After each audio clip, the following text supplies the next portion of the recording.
Народниот правобранител Фатон Селјами денеска на пресконференција по повод годишниот извештај за човековите слободи и права за 2025 година истакна сериозни пропусти во институционалната заштита на жртвите на семејно насилство, особено во случаите на фемицид.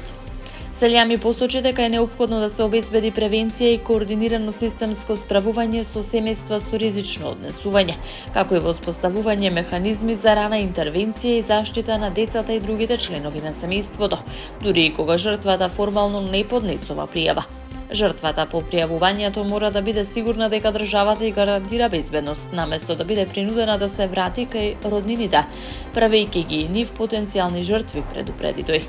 Во конкретен случај на фемицид било утврдено дека Центарот за социјална работа немал сознанија за проблемите во семејството, а полицијата постапувала ненавремено, барајќи формална пријава лично од жртвата.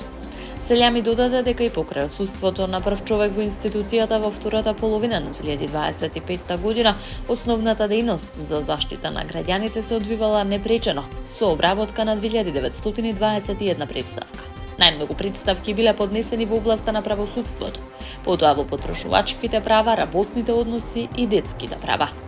Селјами се осврна и на животната средина, укажувајќи на зголемување на представките поради екстремно загадениот воздух, пожарите на депониите и големи количини пластичен отпад.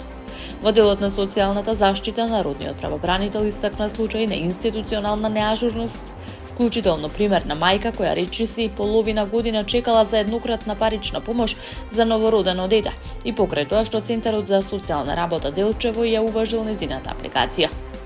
Извештајот бележи позитивни поместувања во образованието на штитениците од воспитно-поправните домови и во законските измени за вработување на лица од аутистичен спектар. Нашето работење покажува дека заштитата на граѓаните, особено најранливите категории, останува најслабата алка и дека е потребна итна реформа и ефективна координација меѓу институциите, заклучи народниот правобранител Фатон Селјами.